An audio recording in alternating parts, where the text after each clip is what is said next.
Doctor Maria Anwar आज आपको बताऊंगी कि वो कौन से फूड्स हैं जो कि मेरी पीसीओएस के पेशेंट्स इस्तेमाल करें तो उनके लिए दी बेस्ट है। मतलब पॉलीसिस्टिक ओवेरियन सिंड्रोम वाली पेशेंट्स जिनमें हार्मोनल डिस्टर्बेंस के साथ अंडे दानियों में पानी की छोटी छोटी थैलियाँ बन जाती। तो नंबर 1 पे फ्रूट्स जो हैं उसका इंटेक अच्छा रखें, वो उनके लिए दी बेस्ट है। नंबर 2 पे हर तरह का सलाद, salads, fresh salad, this is very good for them. Number 3 पे वेजिटेबल्स का इस्तेमाल पीसीओएस के लिए बहुत ही ज़्यादा अफेक्टिव है। नंबर 4 पे सैल्मन फ़िश, ये भी बहुत अच्छी है। वाटर का इंटेक अच्छा रखें तो वो इंशाल्लाह ताला उनकी जो है बॉडी वो पीसीओएस के अगेंस्ट जल्दी रिकवर हो जाएगी। और ऐसे कौन से फूड्स हैं जिसको अवॉइड करना चाहिए? मतलब हाई अमाउंट में नट्स का इस्तेमाल अच्छा नहीं है।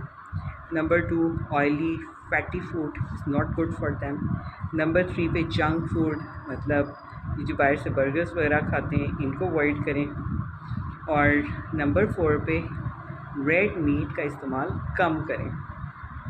इन चीज़ों के इस्तेमाल की कमी से आप जो हैं वो जल्दी रिकवर हो जाएंगी।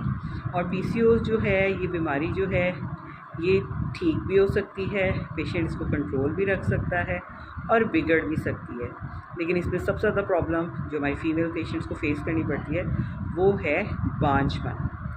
तो वो फीमेल पेशेंट जो कि पीसीओएस की वजह से बांझपन का शिकार हैं तो उनको तो खुसूसी तौर पे अपनी डाइट पे तवज्जो देनी चाहिए, क्योंकि डाइट का इसमें बहुत ज़्यादा अच्छा रोल है। Thank you.